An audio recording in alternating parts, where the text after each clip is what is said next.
they'd be celebrating in the streets of Iran.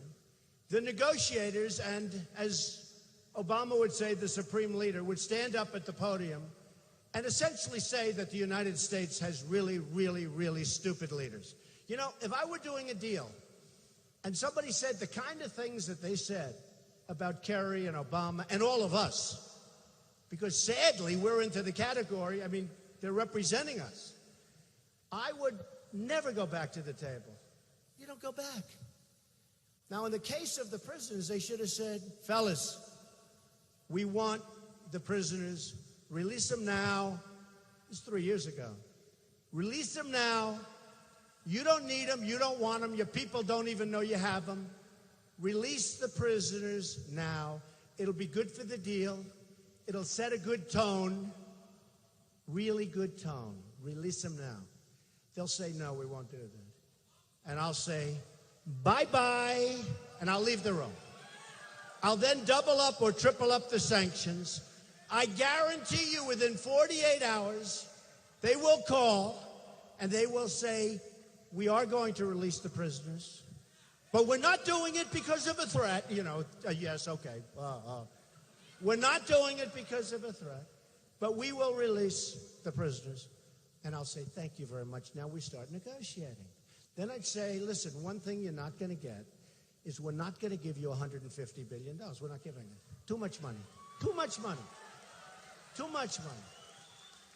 You know, they're supplying many of the weapons that are being used against our young men and women over there. You know that, right? The road bombs, many of the weapons that are being used are supplied by Iran. That was when they were poor. Now they're rich as hell. How stupid can we be? How stupid can we be? And that's just, and look, that's just one of many. Okay, so here's the story. I've been coming out and I've been talking for 5 months. And I hate to say it, I'm a politician. Do you believe it? I have very little respect for politics. I mean, some fine, but I have almost no respect. And now I'm a politician. And numbers just came out. Do we have any politicians in the room? Raise your hand. We don't. Yeah, there are some in the back. Well, I'm excluding them. They're fantastic leaders. I don't know who the hell they are, but I'm excluding them. They're great. They're fabulous. Anybody in the room that's a politician, I think you're fantastic. But outside of this room, they don't have it, folks. They don't have it. They don't have it. So I've been doing this since June, and the pundits all said, oh, he'll never run. He'll never run. And then I ran. Then they said, oh, they get paid money. I mean, some of these guys got $500,000 to sit in those chairs that you watch on the various networks, cable and otherwise. And they're wrong. Well, with me, they've been wrong all the time. I'm driving them nuts. They don't know what to do. They don't know what to do. No, they don't know what to do. I am driving them bonkers. Guys like George Will, I swear, you know, he looks smart because he has those little glasses. If you take the glasses away from him, he's a dummy. He needs those glasses, those little spectacles. You know, I've seen that before.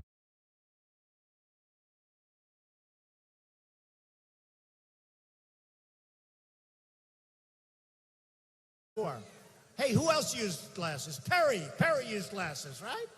They all went after me, everyone, but these pundits. So they said, he'll never run. With such surety, you know, they were so sure. So I ran. Then they said, he'll never file Form A. That's where you sign your life away. It's only one page. He'll never file Form A. I filed Form A. Now they said, whoa, we've got problems here. Then they said, well, he'll never file his financials. Because I'm a private company, nobody knew how well I was doing. You know, they said, he won't file financials because maybe he's not as rich as people think. So what happened, it turned out I had almost 100 pages of file. The biggest one after me was like 3. It's true. I mean, forever. I'm not talking about now, I'm talking about, so I had almost 100 pages. I built an unbelievable company. So they said, he'll never file, and if he does file, you know, you're entitled to massive delays. You can delay it forever so that nobody gets to see. You request a delay. So if he does file, he'll request a delay. And the delay will take forever. We'll never get to see his financials. And I said, yeah, but I built a great company. So not only did I not ask, we have 30 days, and you can have 45 days, another 45 days, then you can request special. I could have taken it long after the election. But they said, he'll ask for delays. So not only didn't I ask for delays, I filed and opened it up early, less than 30 days. And I had a team of lawyers and accountants you wouldn't believe. And we filed this massive statement. And it showed that I'm much bigger, much richer, and I'm only, by the way, the reason I'm saying this, because they'll only show that part. They're not going to show what I'm going to say. Much bigger, much stronger, much richer. The company's phenomenal. Some of the great assets of the world in Manhattan, Doral in Miami, hundreds of acres, Turnberry in Scotland, one of the great places of the world, home of the Open Championship, one of the, probably the most important golf tournament. You know, all great assets. Tremendous cash, very low debt. And I said, in fact, I told somebody, if I don't run, I'm going to file anyway because I want to brag about my statement. It's true. I was going to file it anyway.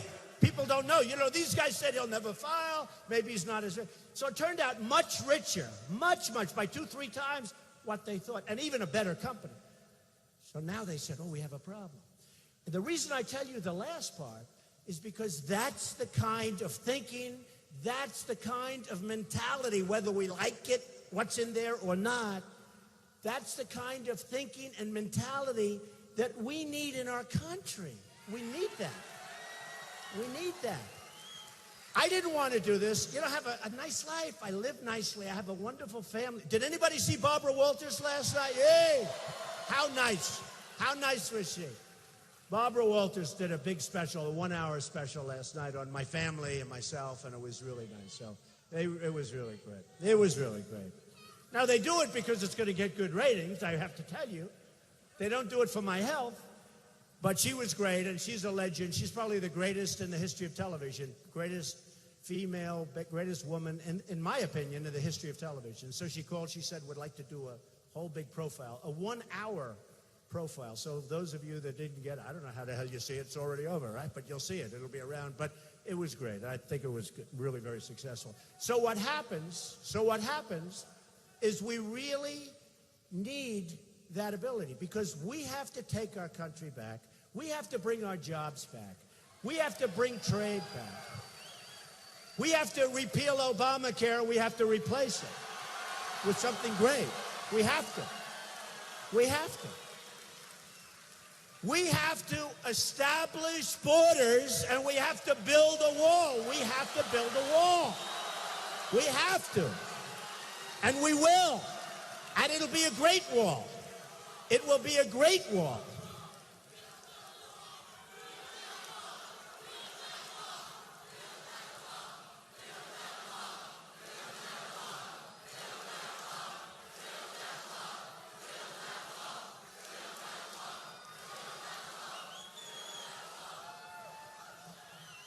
And believe it, I get the same reaction all over the place. And you know, this is a wall. Who builds better than me? You know, we have to rebuild. Nobody. We have to rebuild the infrastructure of our country. Our roads are falling apart. Our bridges, 69% of them are dangerous. Can you believe you're driving over a bridge? You're innocently driving. They're collapsing. You know, in China, they build bridges that make the George Washington Bridge look like peanuts. They're building them all over the place. They build them like they're peanuts. We don't do this anymore. We don't do anything. We're building a bridge in the San Francisco Bay. You know who's building it? The Chinese are building a bridge for us. Now think of it.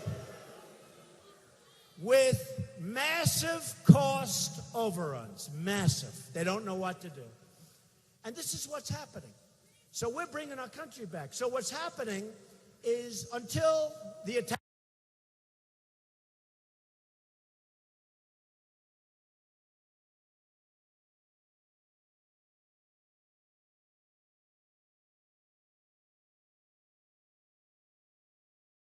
in Paris, I was doing great. I was talking about trade. because we're being ripped by China, Japan, Mexico, everybody. And you've all heard that. You know Ford is going there. You know Nabisco is leaving Chicago. They're moving. Their big factory is moving. Their plant where they make Oreos that I will never eat again. I'll never eat them again. I'm not eating them anymore, which is good for a lot of reasons, but I'm not eating Oreos. No, Oreos, think of it, Nabisco is moving their big plant out of Chicago and into Mexico. How is that good for us? It's not good for us, folks. I went to the best school. I'm trained. You don't have to go to the best school. You don't have to go to high school to know it's not good. It's not good for us. And too many things. So I'd be talking about trade. I love talking about trade. I will be the greatest jobs president that God ever created. That I can tell you. That I can tell you. The best. And every poll says it. You know, when they poll, CNN, the one with the cameras all over the place, there, look at all those cameras back. You believe it? You know, these other guys, they come up and they make a speech. First of all, instead of having 10,000 people, they'd have, what, 40 or 50.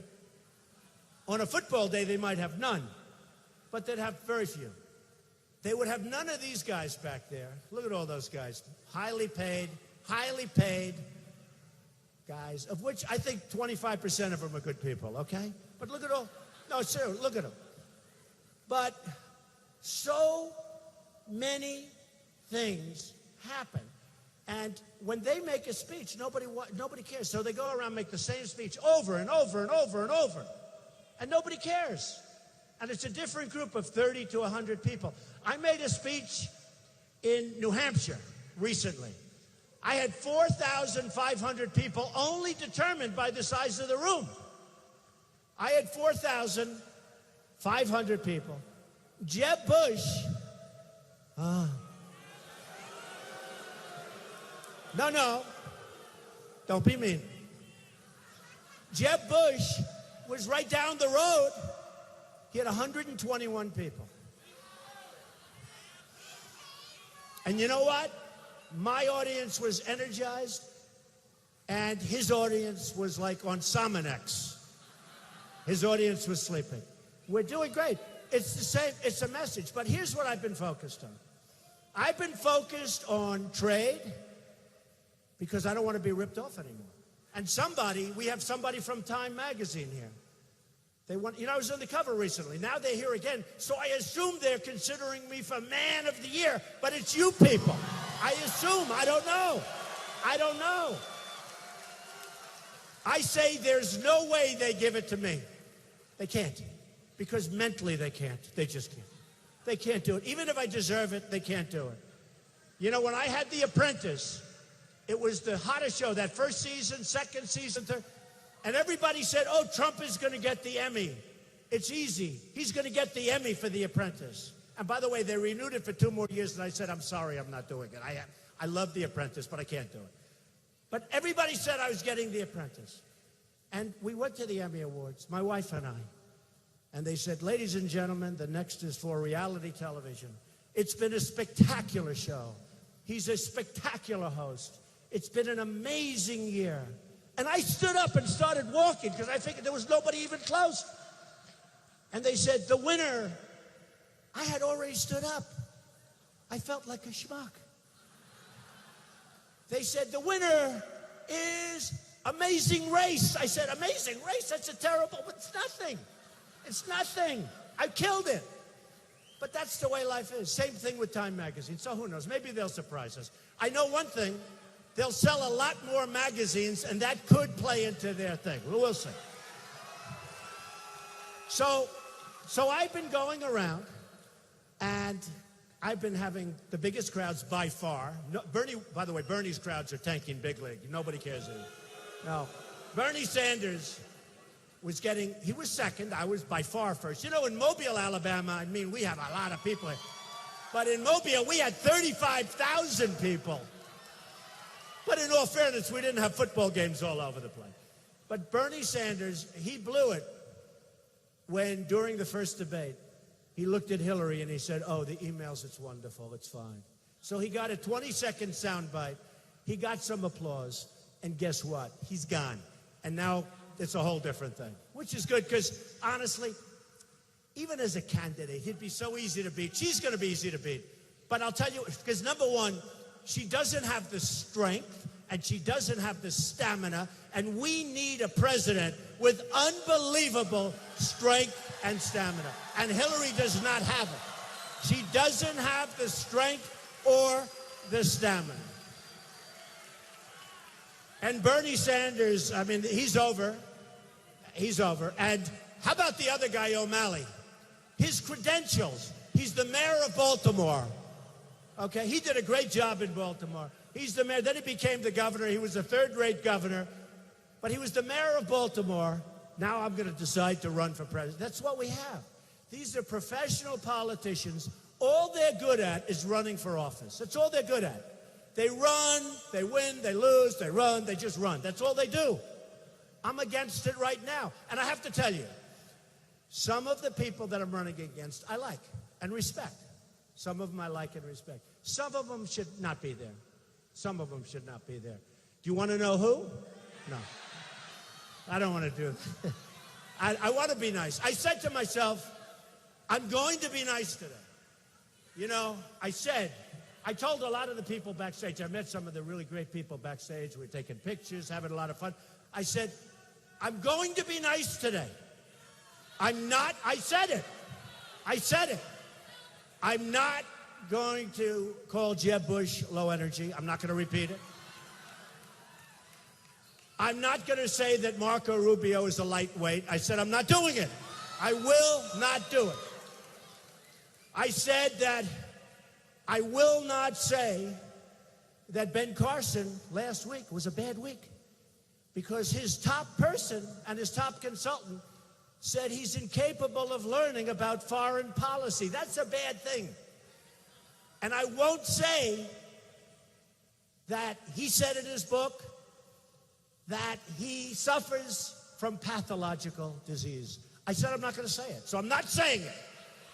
And I'm not saying that he went after his mother and wanted to hit her over the head with a hammer. Who does this? Who does this? And then he tried to stab somebody, but the belt got in the way. Oh, God. And the knife fell to the ground broken. And then he hit his friend in the face with a padlock. So I'm not saying any of those things about any of those people. Is that okay? All right? I mean, explain. What are we doing? So in the polls, I got by far number one on leadership. By far number one on the economy. It was so, leadership and the economy was so off the charts. Like well, CNN did it, and there are other people. CNN's back there. Is that right, CNN? Look, I got these cameras. If I'm telling a lie, I got problems. You'll be reading about it tomorrow. So I killed them on leadership. I killed them on the economy.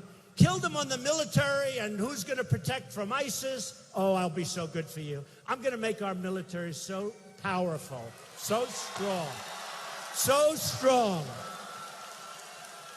I'm going to make it so incredibly powerful and strong that we'll never have to use it. Nobody's going to mess with us, folks. They're toying with us now. Do you know how cheap it is? It's like you don't pick the fight with the guy that you're not going to win, right? Unless you're stupid. Now, there are stupid people around that do that.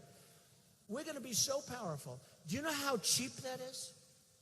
As opposed to fighting wars all the time when nobody respects us. We have a president that nobody respects. We have generals that are always on television. General, I'd like to ask, how are we doing with ISIS? Not good. They're very tough. They're a very tough enemy. They're a very, very tough enemy. Not well.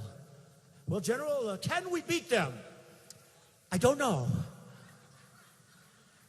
Let me tell you, my generals are going to kick ass. They're not going on television. They're not going on television. You know, I'm a big fan. General George Patton. Now, he was a horrible human being. He was profane, used terrible language. He had a lot of problems, but he was one hell of a general. That's what I want, folks. I don't want this stuff anymore. I don't want it. I'm a big fan also of General Douglas MacArthur. Great. Very opposite. He was a man with tremendous style. The corncob pipe, the hi-hat, the whole thing. He'd get out of the plane, like the enemy was like, to him, they were like garbage. Get them out of my way. Because he had a tremendous ego. We don't have that. We have, I said lightweight before. We have a bunch of lightweights. We have people that shouldn't be doing this. We have people that shouldn't be leading us. We have people, and you know what?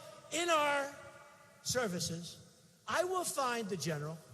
I will find the admiral. I will find the guys. We have them. We have General MacArthur. We have General Patton. You got to know how to figure people.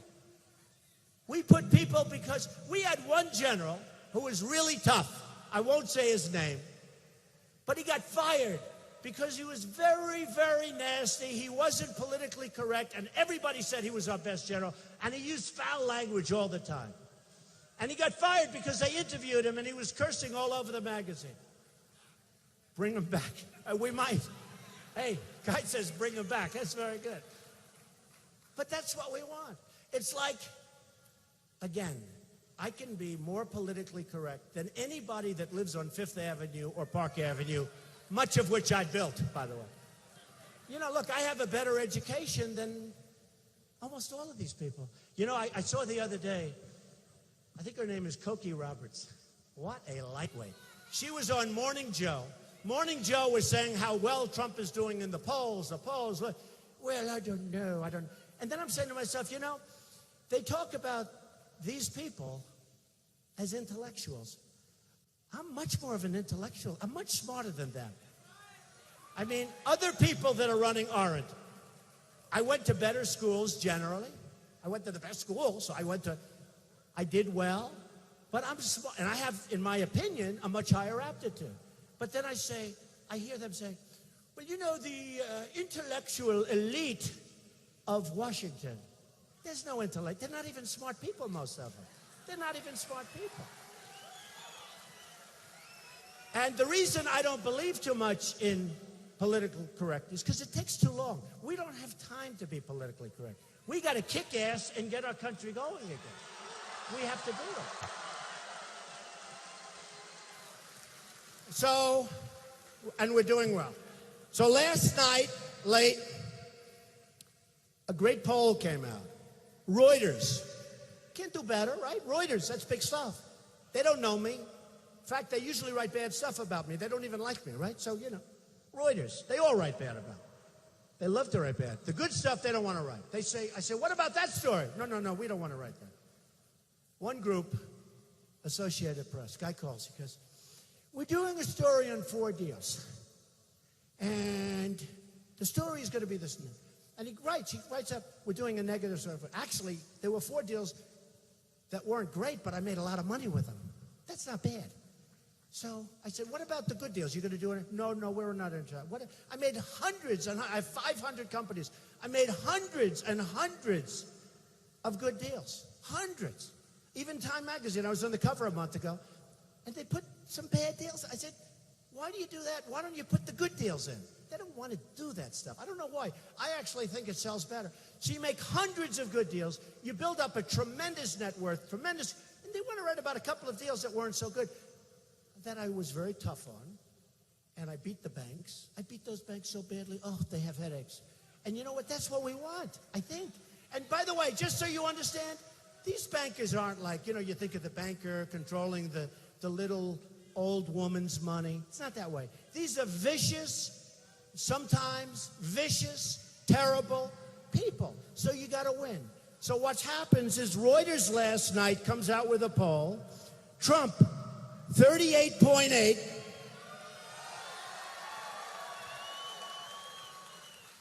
Carson, who's honestly, he's dropping like a rock, folks. Do we have any Carson fans here? Because he's dropping like a rock. Bad. 14.7. So I'm 38.8. Now remember, that's 38.8. We have 15 people. So how do you have 38.8 percentage? Carson's at 14.7. Rubio is at 10. And Cruz is at 7. So we're winning. We're winning big in a place called Alabama. Big. Big. Florida just came out. Trump 37, the sitting senator 16, and Carson 16. We're winning all over the country. We're winning in Ohio against Kasich, who's totally overrated, by the way. We're winning all over. Do I hear somebody over there?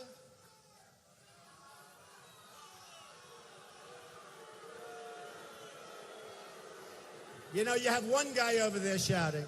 We have thousands of people, and you'll read about him tomorrow. They'll say, oh, the room had a picket. All right, yeah, get him the hell out of here, will you, please?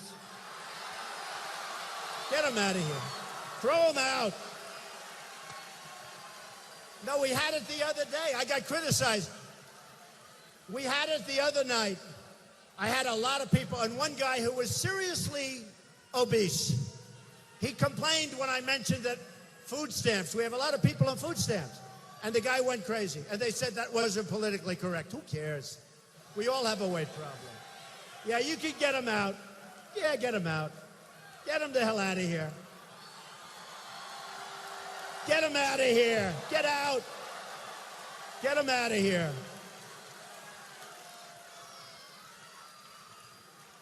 Did you see Bernie Sanders?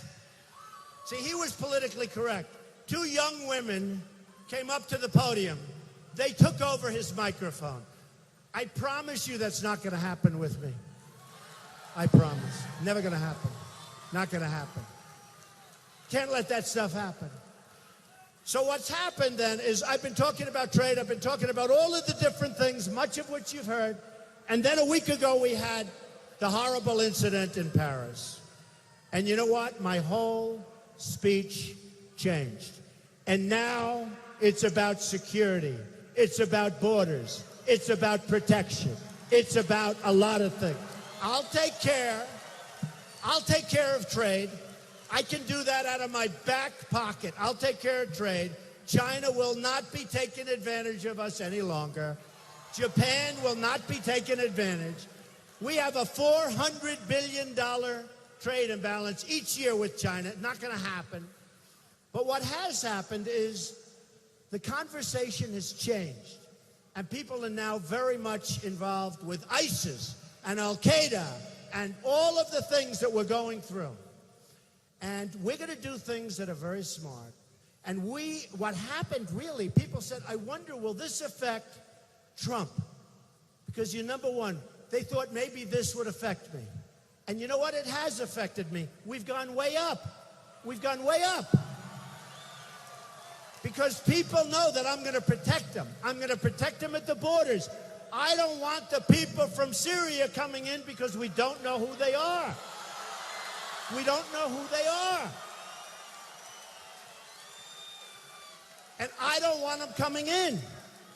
So we are in a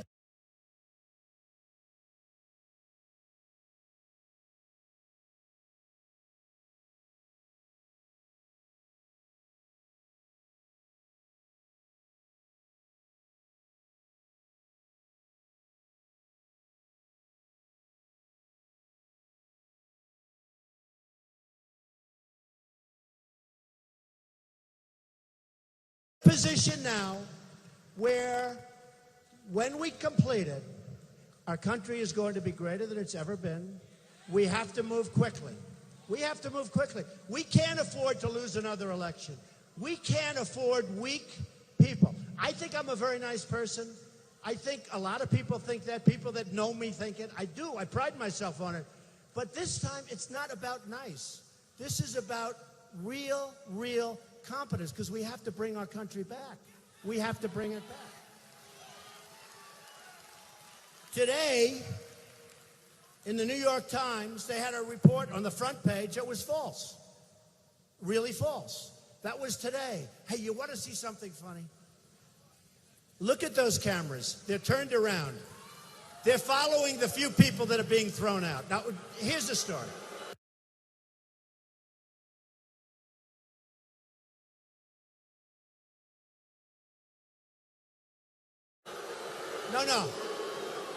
No, watch this. Look at those bloodsuckers back there. They're turned around, and they're following the people, right? Because you have a small group of people that made some noise, they're being thrown out on their ass, right? So here's the stuff. No, but listen. But look at those cameras. So they turned around. And yet, whenever I speak, when we have crowds like this all over the place, much bigger than this, you know, we're confined. The fire guy, your fire guy said, we can't have any more people in the room. It wasn't designed for this many people. So we have crowds, and my wife go home, and I say, how was everything? Because it's on CNN, it's on so many different places.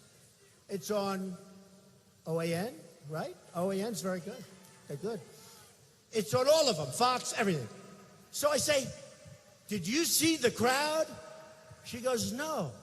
I said, what do you mean no? No, they never show the crowd. They always have it fixed on your face. It's always fixed on your face. They don't want to show the crowd because they're dishonest people. And I'm telling you.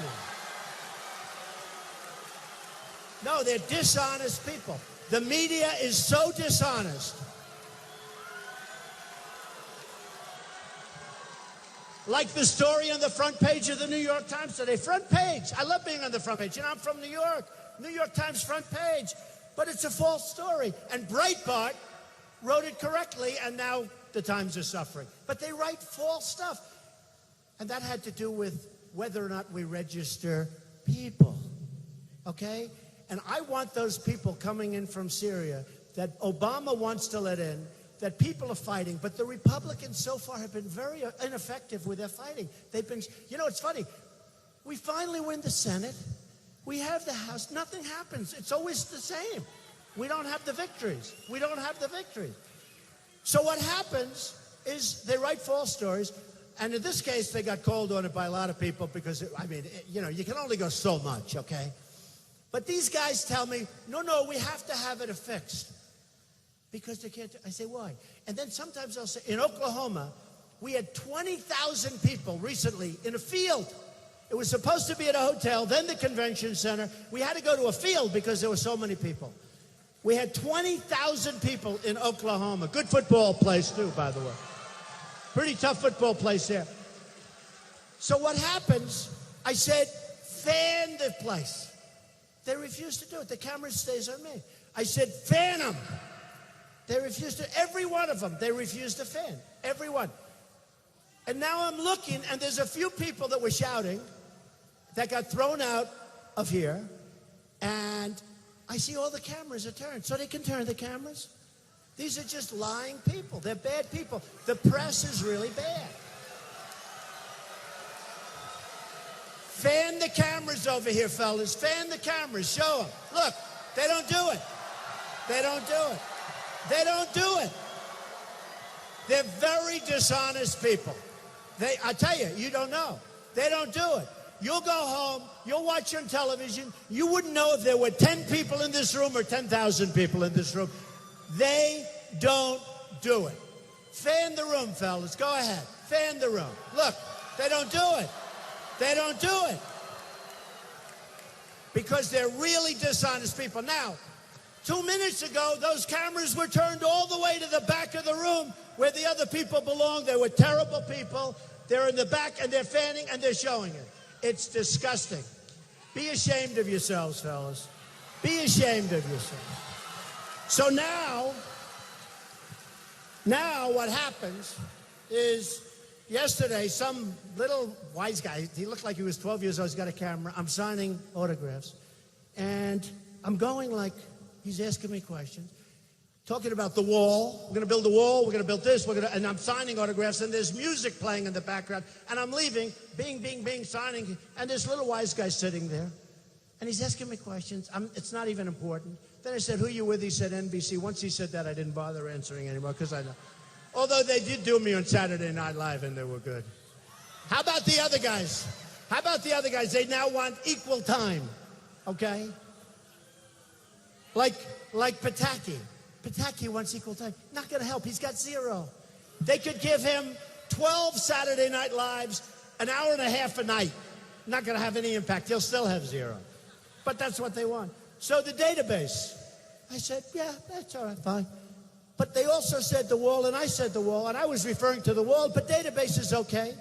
and watch lists is okay, and surveillance is okay. If you don't mind, I want surveillance of these people that are coming in, the Trojan horse. I want to know who the hell they are.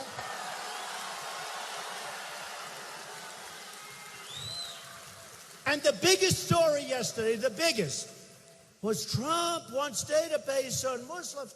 I said, what's all happening here? And I spoke to the reporter of the Times, and I think I made it clear. And I also said, number one, you couldn't hear very well because it's like walking over here. You're not being, but regardless of that, doesn't matter. But I do want database for those people coming in. But I also insist on the wall, and it was all fine. All of a sudden, I end up with some stories. I say, what are you talking about? So here's the story, just to set it clear. I want surveillance of these people. I want surveillance if we have to, and I don't care. Are you ready for this, folks? Are you ready? Oh, they're going to make it such a big deal. They're going to make it so big. He said something so politically incorrect. That's why we're going to hell, because we're so politically incorrect. Such a big deal. Such a big deal. I want surveillance of certain mosques, okay? If that's okay. I want surveillance. And you know what? We've had it before and we'll have it again. Hey, I watched when the World Trade Center came tumbling down. And I watched in Jersey City, New Jersey, where thousands and thousands of people were cheering as that building was coming down. Thousands of people were cheering. So something's going on. We got to find out what it is. I do want surveillance. I will absolutely take database on the people coming in from Syria if we can't stop it, but we're going to. And if I win, I've made it known, if I win, they're going back. We can't have them. They're going back. We can't have them. We can't have them. You see what happened, and you see it very clearly. A few nut jobs in Paris, okay? A few total nuts, lowlifes. The guy with the dirty hat, they say they got him. I hope they got him. He's wearing a filthy, dirty hat. That was the one they were calling for 5 days the mastermind, right? The mastermind. He's no mastermind. He's a lowlife. But they got him. But there's others out there. We have to get them. And we have to use surveillance. Wait, we have to use surveillance. We have to be vigilant. And you know, the greatest thing is, everybody in this room, everybody outside of this room, we have tremendous eyes and ears. When somebody's next to you in a house or an apartment, you can sort of see there's something going wrong. Inform your local police. They're incredible people, the police. They're incredible people. They're incredible people. You don't have to call Washington where you're trying to figure out who the hell do I call. I just met a lot of your police right now when I came off the plane. These are incredible, tough cookies. They want to do a great job. Give them back their power, and you're going to see a lot of good things happen. And sure, and by the way, you're always going to have a bad incident and a bad apple. You have that in any business, no matter what. You're going to have things. But we need vigilance. When you see something going on at the next house, at the next apartment, when you see certain people walking in and out all day carrying things, inform your local police, whether it's Birmingham or wherever it might be. They will take over. They know what to do. They'll call Washington. They'll get the guys. Those guys don't have a chance. But the eyes and ears, we have millions and millions and millions of eyes and ears. You can solve the problem. There's nobody like the people. There's nobody like the people. So, we are going to have surveillance. We are going to have, and the most interesting thing that happened is all of the talk about the word, because that was the other thing in the polls, that Trump is by far the best on border security.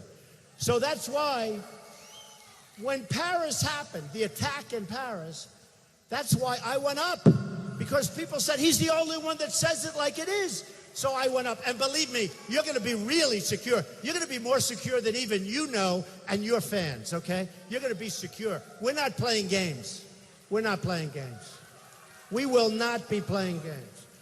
When I brought up illegal immigration, it was like a bomb dropped. Nobody was talking about the subject. I brought it up, and Rush Limbaugh, good guy, he said, nobody. Good guy, right? Good guy. Good guy. Really a fair guy. And he says the truth. Maybe that's because he likes me, I don't know. But Rush said nobody has ever taken incoming, nobody, like Donald Trump. And for 2 weeks I did. It was unbelievable. I said, is this going to be? I can't do this for 6, 7 months. But then it died down because people started seeing I was right. And then I became the darling. And then you had a lot of bad things happen. You had Kate in San Francisco get shot in the back by a guy that came over 5 times, probably pushed over. Get out of here. We don't want to take care of you. Let the dummies from the United States take care of you. And he shot Kate, beautiful Kate from San Francisco, in the back, holding her father's hands, looking out onto the water. And she dropped, and the father and the family will never be the same. Great family. And then you had Jamil, whose son is so great, senior and junior. And the father, this is the apple of the father's eye. Great football player, getting ready to go to college, was going to go on a scholarship, never had a trouble in his life. Walking home from the deli where he bought himself and his father a sandwich. Called his father, said, Pop, I'll be home in 3-4 minutes. And then the father heard a gunshot outside, heard it from the house.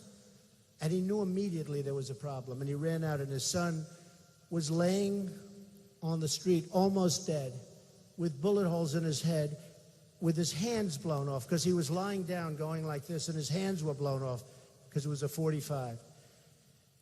And then you have 3-4 weeks ago, you had the woman, a veteran, 66-year-old veteran, raped, sodomized, and killed by an illegal immigrant. Raped, sodomized, and killed. 66 years old. And so many more. And people said, you know, Trump is right. Then you have the drug problem. Our cities are infested with drugs. Our youth is going, you should see New Hampshire has a heroin problem, the likes of which nobody can even understand. It's coming from an area that we can stop because it's destroying our cities. It's destroying, most importantly, it's destroying our youth. It's destroying our future. And we're going to stop it. We're going to stop it. We're going to stop it.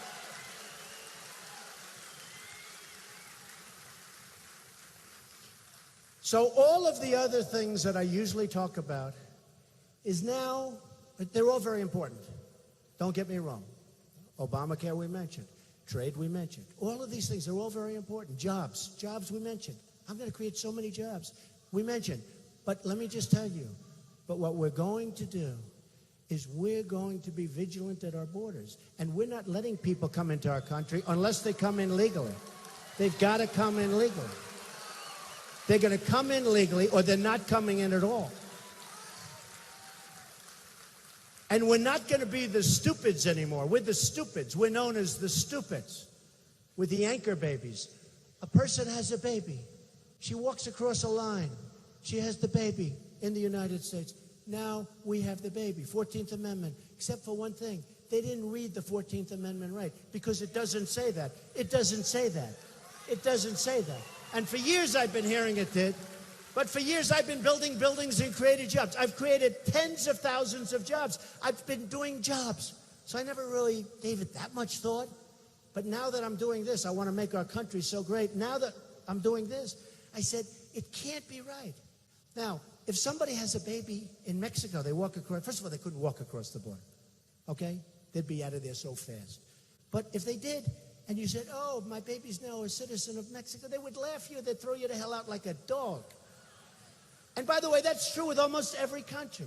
But here you have a baby, and now we have to take care of that person for 85 years or however long that person. But it doesn't read that way. Then they said, oh, you need a constitutional amendment, which will take years and years to get. You don't need it. You need a simple act of Congress. And in my opinion, you don't even need that. Because if they come in illegally, they're not supposed to be having a baby here, okay? So I don't even think you need that. And we're talking about hundreds of thousands of people a year. So here's what we're going to do. If I win, a lot of good things are going to happen. First of all, we're going to win so much. We're going to win. We're going to win so much. I sometimes joke. I like these people much better. He says, when we win, we are going to have so much victory. And I joke about it. I say, you're going to have wins and wins and wins. You're going to get sick of winning. And then I say, I can't joke because you never get sick of winning, right? Right? Your football teams, if your football team goes undefeated every year, you never get tired of it, right? Never. Never get tired. But we're going to have great victories again. We don't win anymore as a country. We don't win. We lose on everything.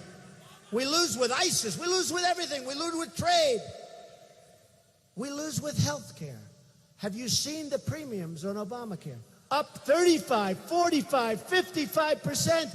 It's a disaster. And now they're saying it's a disaster. And now they're saying we have to go back to Congress because in 17 it all explodes. Whoever's going to be president, it's not going to be easy. But I'll solve the problem. Don't worry.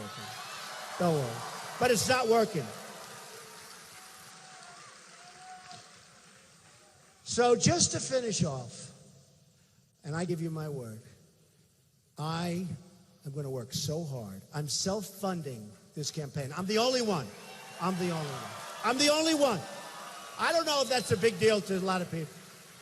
But I could have funds. You know, these super PACs are a total scam. The super PACs have all this money.